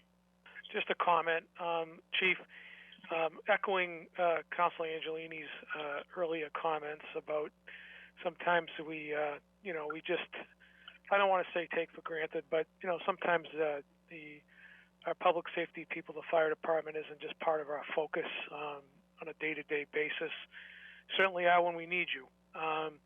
And it was a great privilege to participate again in your memorial service on Sunday and see the cohesive brotherhood, sisterhood of the department, and how fortunate we are to have you in this city. You're always there to answer the call, and we are very, very fortunate to have you. So thank you very much for all you do and to all of your men and women of the department. Thank you, Councilor. Thank you very much. Okay. At this time, I am going to go to the public. Councilor. Yes. Yes. Could I just make a few comments? Sure. Go right ahead. Yeah. No, I want to thank all the councilors. We have a great council that's very, very supportive of us. We never feel that we're taken for granted. It's tough. We understand the economy. We're in the battle of the COVID-19. But to echo what the DPW director has said, and I'm sure every other department, we got a lot of great people here, a lot of dedicated people. So, I always try to advocate for them, and I advocate for the public to get, more manpower and more equipment. The one comment I do want to say, and John Richards made a comment about the funding the retirement system, and he says he hears it from department heads or other departments. And I have been vocal about it, was that we funded the retirement system on a fast rate where a lot of communities didn't. And I always say that, it's at the expense of something. And I just have a question that we're not funding the retirement system with the $5 million like we were, or $8 million a few years ago. But now the OPEB is being funded at a much, much higher rate. And I'd hate to see a cuts in service to the fire or the EMS for my men and women or the civilians without exploring whether that money can be redirected and then our funding rate reduced instead of doing it real rapidly, is spreading it out over the years. So that's why I got to advocate. I got to say these things. Might not be politically correct, but unless I don't understand it, but it's something that I was fearing, that once the retirement system was paid off, then we were going to try to pay OPEB off at a fast rate. And so that's my comment. Again, thank all of you. We don't feel taken for granted. The mayor, yourselves, you guys have been fabulous to us, and thank you very much. Okay, thank you, Chief. At this time, I will go to members of the public for any public comment. Once again, in case anybody's joined, nobody was on the list earlier. We will let anybody who wants to speak from the public speak for up to 2 minutes. We will not be discussing or debating, but we will be listening to your opinions that you're expressing. So I will ask, is any member of the public on the line that would like to speak regarding the fire department's budget? Once again, would anybody from the public who might be on the line like to speak about the fire department's budget presentation?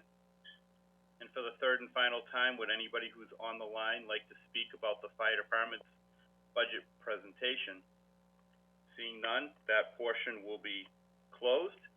And if there's no other comments or questions, Chief, thank you very, very much for, all that you do during these challenging times. And we can't thank you enough. So I will end this meeting right now, and we will move on to the police department, which we're supposed to be here at 6:45, so we're running a little bit behind. Lieutenant Kennedy, I'm on. Is Lieutenant Kennedy on? Good evening and welcome. Thanks for having me. Can you hear me? Yes, we can hear you. I was expecting to, well, first of all, let me just state that we're speaking about the police budget, and let me get the line items here. Let me flip to that page. This will be line items 431 to 502 in the budget book. Lieutenant Kennedy, I learned that the acting police chief would not be able to join us this evening. The mayor has designated you to come and give an explanation on budget, and so if you can give us a brief explanation, and then we'll go around and have questions and comments.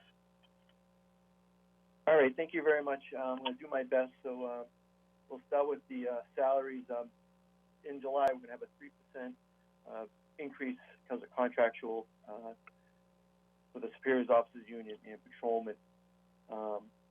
We did ask for more money in the sergeants. We did ask for, I believe it was 2 more positions, which was left out in the mayor's budget.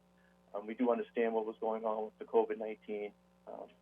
Along with the captain position, we did ask for, like we have done in the years past. Everything else, most of the clerks, our maintenance / mechanic, domestic violence and opiate advocates are all in the budget this year. Everything's pretty much level funded as of last year.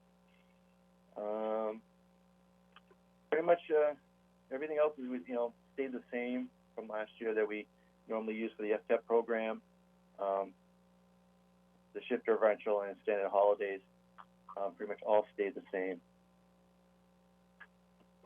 This year, just to keep you guys up on our staffing, we're at 62 sworn patrolmen. It's the most we've had in a long time, and 14 supervisors, minus the chief who's pending retirement. And we have slated 12 dispatchers. We run about, I believe we have 10 right now. It's always been an uphill battle with the dispatchers right now because of the turnover rate. But everything else is pretty much as it was last year. So pretty satisfied. We get the job done every year. So best we can do right now. Okay.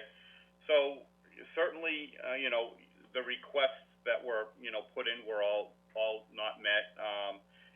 They were looking to have a captain's position filled, which was, not funded. The police officers, sergeants, that's down by over 100,000, almost 150 or 60,000, 70,000. And then it does look like there's a little bit of a reduction in the police officers with the 62 of them. Is that maybe because was there hiring that went on and they're not at the highest of pay yet, so there's a little bit of a difference in money there, or did they just not? Okay.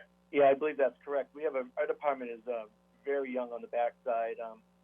We have a lot of guys who are still in the low steps, step raises in their contract. They're at the minimum, so 1-2%. So there's a very amount of couple $1,000 per officer.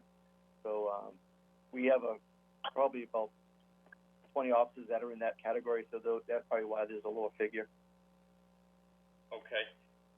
Moving down the budget, one of the items that I see here that was requested was emergency overtime, $920,500, but you guys got $412,500.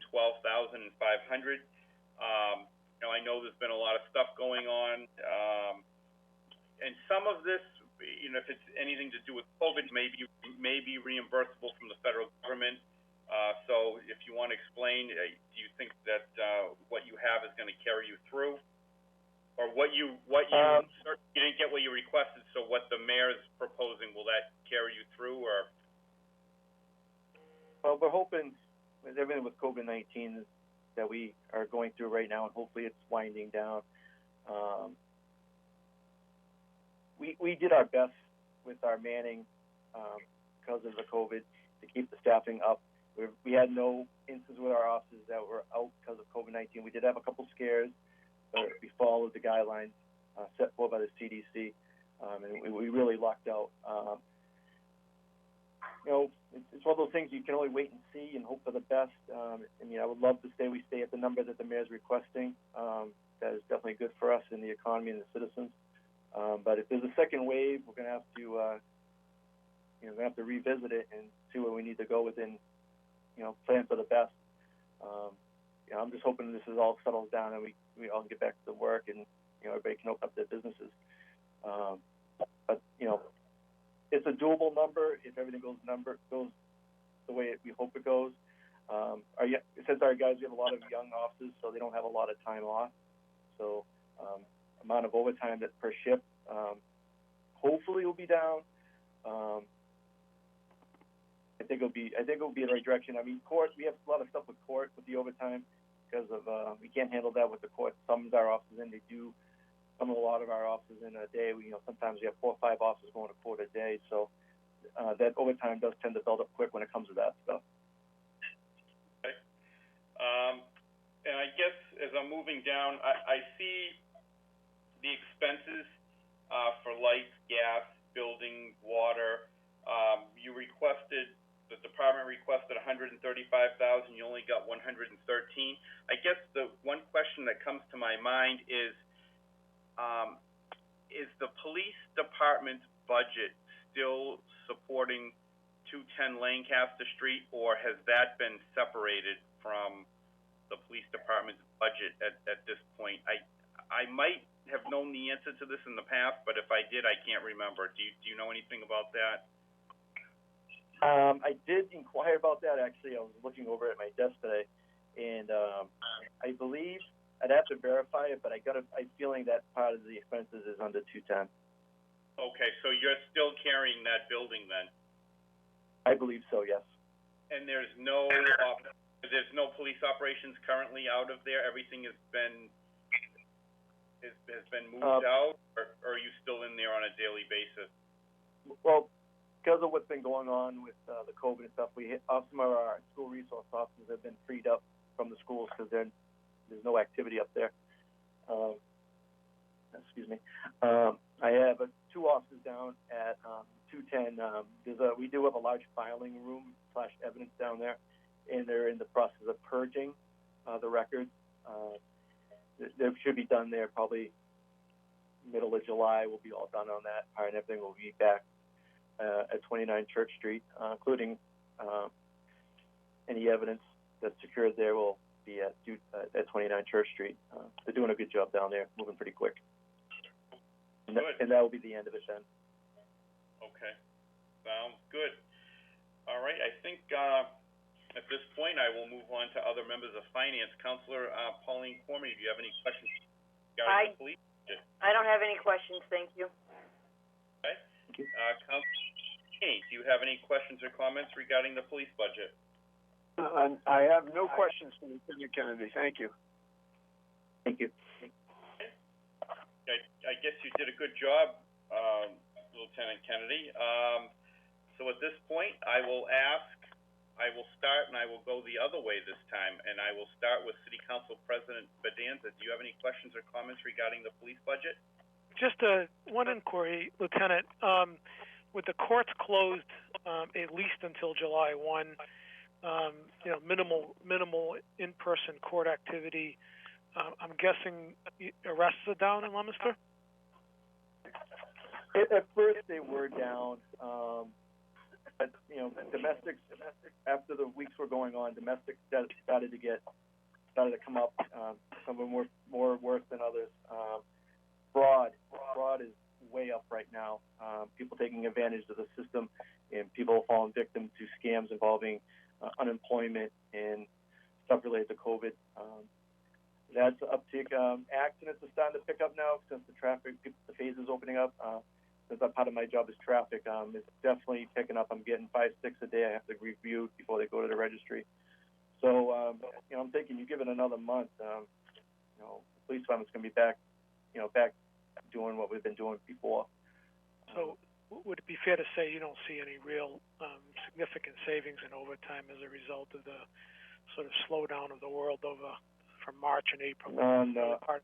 No, I don't think so, unfortunately. I mean, I'm kind of concerned what it's going to look like when the court does open and we have hearings to go to, and I think there's going to be a lot of, there could possibly be overtime. I'm thinking stuff's been piling up, and people have their right to get their due service before the court. It's going to be busy and it's going to be hectic. I think once I hope they have a good system in progress for getting the people in before the judge and officers in for the hearings and the court cases up in Fitchburg. It's going to be a busy time, I think, between now and the end of the year. Yeah, I would agree with you. I think once the courts do in fact open back up, I think especially the criminal side of the courts are really going to be busy. In fact, I think we're starting to see that already with the world sort of opening back up in the last couple of weeks. So, thank you, Lieutenant. Thanks for pitch hitting for the interim chief. You did, as the finance chair said, you did a great job. Thank you very much. Thank you. Thank you. Answer, Councilor Frida. Yes. Hi, Lieutenant.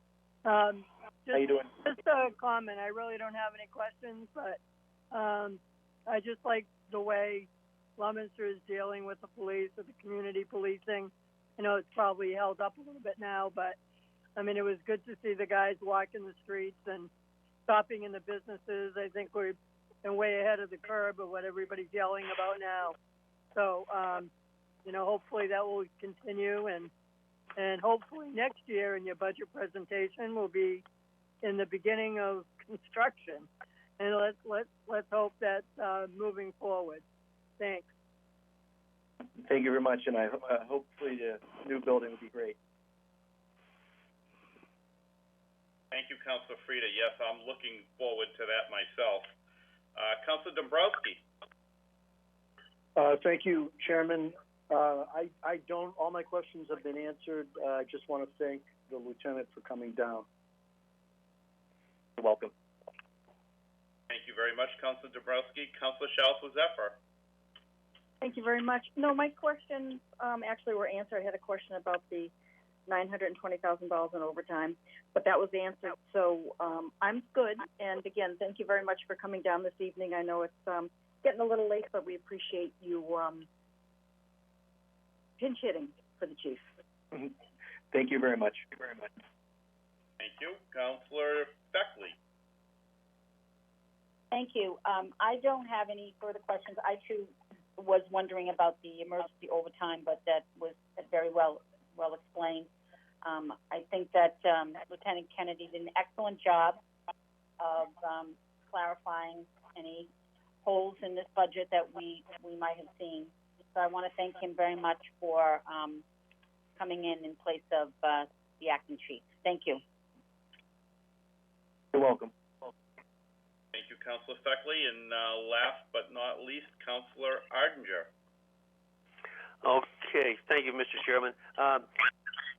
Just first of all, I'd like to reflect on Councilor Frida's comments about the police situation in light of what's going on in the country and in the world right now. And I think we've done a great job. I want to commend the police department for funding the positions for domestic violence and opioid intervention, because that's been one of the big keys, I think, to our success in Leominster. But I do have a question as far as training goes, since it's on the news all the time, and that is there any areas of training that you think we need in the police department that we should be funded? Well, we can never get enough training. Myself and Lieutenant Prayer meet a lot about training because he's on the board for the state for the use of force training. We do feel that we need to revisit, in light of what's going on in the world right now. We do feel that we tend to do more in-house training to cover those topics, and we should probably invest more time, even if it's like an hour or two training here and there. We're not like the fire department where I grew up in that family over there. They have better options to train than we do because we're always on the road and not going on calls. So a lot of our time is going to be spent with overtime for officers coming in for training. I think it's going to be a necessity down the road when it comes to having in-service training for use of force, defensive tactics, maybe twice a year.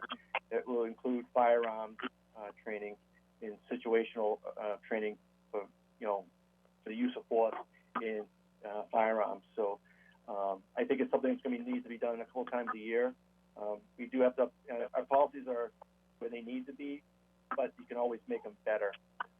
So I think overtime is probably going to be the best way for us. We do have a training lieutenant, which I oversee, but sometimes you need more help with another supervisor. That's going to be at a cost of money.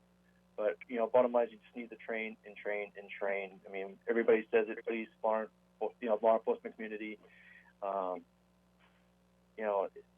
It's one of those things we're just going to have to do it. Kind of had to give an exact detail, but it's targeting what's going on in the news today and what we're being targeted for, or other states in the country that are getting themselves caught in the news. We need to address it for us, our department, in the state, and just go above what's needed to protect everybody on the department and the public. Well, Lieutenant, I'd like to thank you and the chief and the department for being forward-looking, because it's certainly something that we want to avoid in Leominster, and so far we've been fortunate to avoid it. And if there's any situation where the council is brought into this, I would certainly support this additional training. Well, presently we have 3 guys graduating in the academy on July 3rd, and we have totally in the process of revamping our field training program for those 3 officers coming on to the department. And I think what we're in the process of working on, I think will be very beneficial to these new officers coming on the job and our field training officers that will be working with them hand in hand. I think these officers are going to be probably heading in a better direction than past, unfortunately. But it's a good thing, and hope for the best. Okay. Thank you, Mr. Chairman. I'm done. Thank you, Councilor Ardinger. And actually, you spurred one more question that came to my mind. I had it written down, and I must have just looked right over it. Lieutenant Kennedy, the Quinn bill.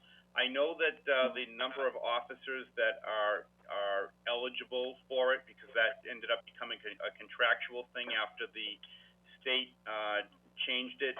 Leominster was still obligated to the officers we still had on the force. What is our current, do you know, I'm not sure if you know or if you can find out what our current obligation is for the Quinn bill, both dollar-wise and the number of officers that still fall under it? I can find out the exact number of officers. I think it's right around 20. And you're not going to see that number to go down probably for another 7 or 8 years. The number we have requested on here of 275,000 is pretty accurate. My group of officers I came on with and a couple before me, you're looking about 7, 8 years to start seeing that number come down, unfortunately. 275, which is actually down a little bit over the last year. We did have a couple of retirements. I think one officer had the Quinn bill at the time, but unless you have unexpected retirements between now and 2028, that might be the number going forward. Okay, all right, sounds good. All right, I guess at this time I will, I'll open it up to the public.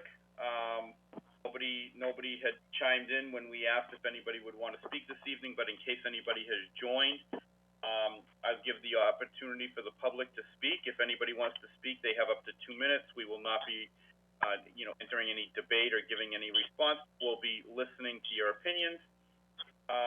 So I will ask, is anybody on the line from the public that would like to speak regarding the police department's budget that was presented?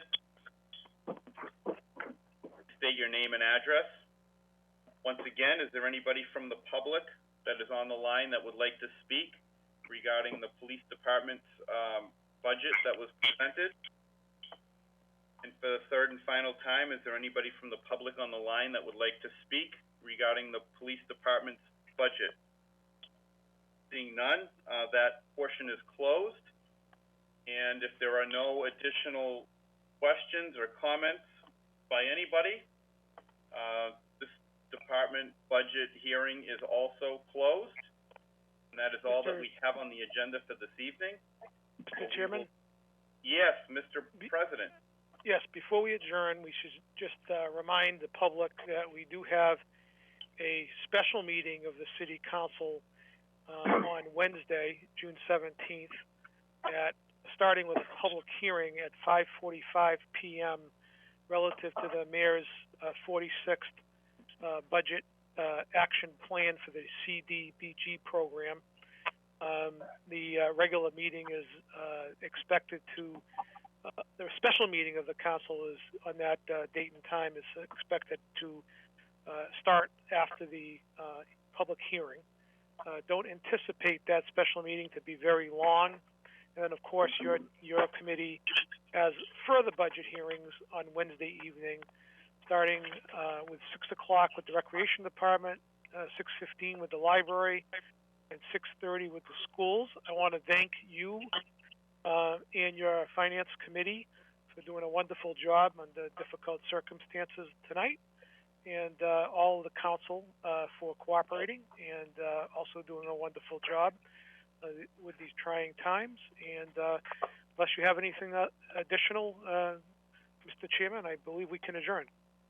Thank you, Mr. President. I think tonight went very smoothly, and I expect the same and look forward to Wednesday night to get through the rest of our hearings. Well, thank you very much, everybody. And if there's nothing else for us, we will now be adjourned. Thank you, everyone. Thank you, everyone. Thank you. Thank you. Thank you.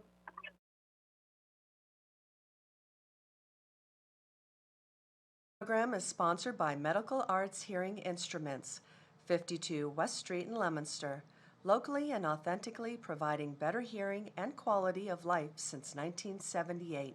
www.donotshout.com